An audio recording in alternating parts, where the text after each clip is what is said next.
dari Tani Makmur, bos, dibuang.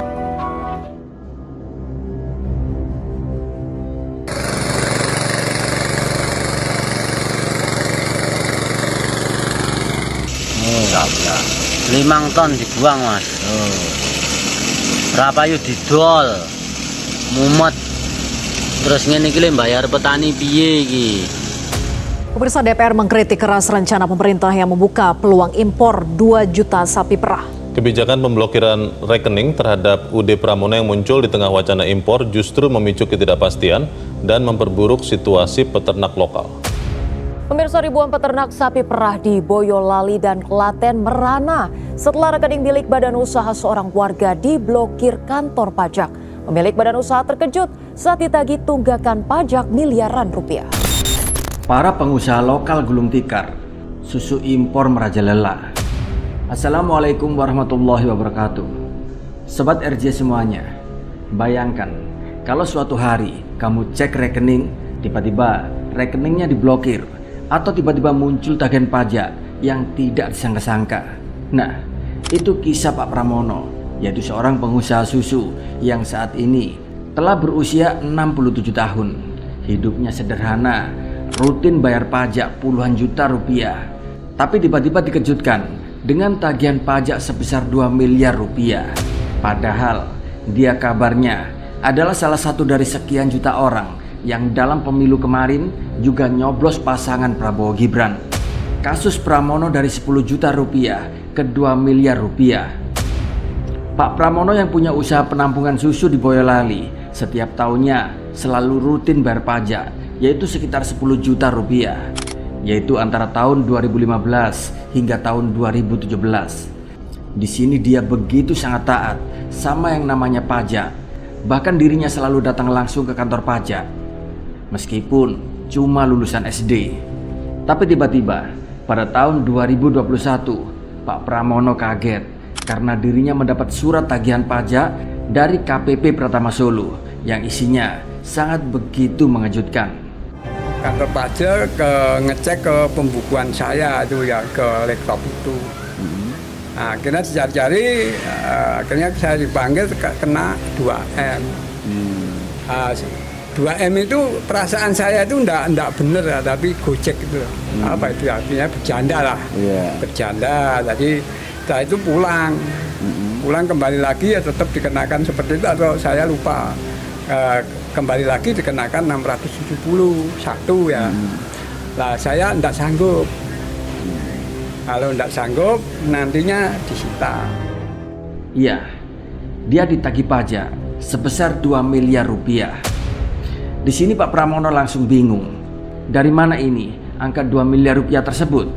Padahal dia cuma pengusaha kecil yang menampung susu dari 1.300 petani kecil di Boyolali dan Klaten dengan penghasilan tahunan hanya sekitar 110 juta rupiah per tahun. Tapi kok bisa-bisanya pajaknya melambung kayak tiket konser internasional?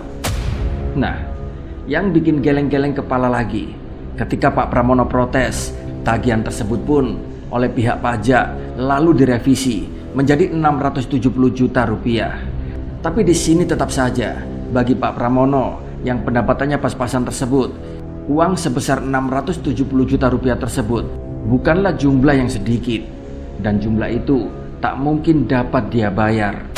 Dan ternyata nih sob, kisah tragis dari para peternak susu gak cuma terjadi di Boyolali. Di Pasuruan, Jawa Timur, para peternak susu sapi bahkan sampai membuang susu-susu mereka karena di sini industri lebih memilih impor susu sapi. Bayu Aji Handayanto, peternak asal Pasuruan, di sini bahkan mengeluhkan pemerintah dinilai sangat kurang mengontrol kebijakan impor susu. Bahkan menurutnya, produk susu impor yang saat ini bebas pajak dan bahkan jauh lebih murah. Maka hal inilah yang bikin para peternak-peternak susu lokal saat ini banyak yang kalah bersaing. Ironis memang, alih-alih pemerintah terus mengajak masyarakat untuk membeli produk lokal dan mendukung produksi dalam negeri, tapi di sisi lain malah membuka keran impor secara ugal-ugalan. Disinilah sob, justru yang membuat para petani kecil dan para peternak lokal kita bisa terpinggirkan. karena besarnya kuota serta murahnya susu impor. Dan juga alih-alih katanya pemerintah berusaha fokus meningkatkan produksi susu lokal, tapi di sisi lain Kementerian Pertanian malah punya rencana untuk impor 1 juta ekor sapi perah pada 2025 hingga 2029. Program ini katanya buat mendukung kebutuhan susu nasional serta program makan bergizi gratis yang katanya kebutuhannya sangat begitu besar, yakni 8,5 juta ton susu pada tahun 2029. Tapi bila menurut saya di sini, bukannya lebih baik bila pemerintah saat ini memperkuat para peternak lokal dulu ketimbang impor besar-besaran seperti ini? Sangat miris memang nasib bangsa ini saat ini. Pemerintah lebih mementingkan isi perutnya sendiri daripada perut rakyatnya. Di sini seolah pemerintah dengan begitu bangga mengimpor susu beserta sapinya dari luar. Sementara masyarakat pribumi, para petani dan para peternak lokal bergulat mempertahankan hidup mereka. Di sini sangat begitu kentara bahwa pemerintah terlihat sibuk dengan kebijakan yang lebih condong kepada para investor besar atau program impornya. Dan kalau para peternak lokal terus dibiarkan seperti ini, di sini saya yakin lama-lama para pengusaha kecil seperti milik Pak Pramono ini akan lenyap dengan sendirinya. Bukannya memberdayakan peternak kita, tapi malah bikin mereka tenggelam dengan kebijakan yang bikin kepala tambah mumet alias pusing 7 keliling. Di sini seolah rakyat tercekik di tengah janji manis. Kalau situasi begini terus, apa di sini masih begitu relevan kampanye cintailah produk dalam negeri? Dan di sini Pak Pramono ini bisa dibilang adalah salah satu pejuang produk lokal yang begitu sangat setia. Dia bahkan memberi pinjaman modal tanpa bunga kepada peternak-peternak di sekitar Boyolali dan Klaten. Sebuah tindakan yang nyata untuk membantu ekonomi masyarakat kecil. Tapi lihat sekarang, niat baik itu saat ini malah dihadiahi tagihan yang bikin dia kepikiran untuk mau tutup usaha. Di sini saya jadi bertanya, apakah ini akhir cerita bagi para peternak-peternak kecil kita? Di tengah berbagai slogan dan janji pemerintah tentang pemberdayaan rakyat kecil, tapi faktanya di sini masih banyak rakyat yang malah dimiskinkan oleh kebijakan yang justru seolah memihak para pengusaha-pengusaha besar. Apalagi di sini pemerintah seolah berpihak pada produk-produk impor. Di sini sangat jelas rakyat hanya dijadikan sapi perahan yang setiap kali dituntut untuk membayar pajak. Kita ini tidak ingin berburu di dalam kebun binatang. Kita ingin memperluas kebun binatangnya. Kita tanami, binatangnya kita gemukkan. Di sini sama sekali jauh dari ekspektasi, janji-janji yang ditebar menjelang pemilu. Katanya mau mendukung rakyat kecil, tapi coba deh lihat kasus seperti Pak Pramono ini. Di sini sangat begitu disesalkan.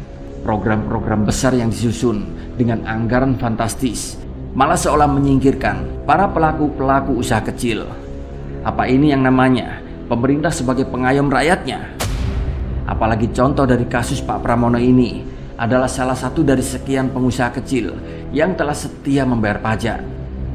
Di sini para peternak-peternak kecil seolah harus angkat tangan, sementara produk-produk impor terus dipuja-puja. Pemilu telah usai, janji pilpres hanyalah fata morgana, sekedar kata-kata manis yang cuma enak didengar saat kampanye. Dan ini bisa jadi pelajaran buat kita semuanya. Wassalamualaikum warahmatullahi wabarakatuh.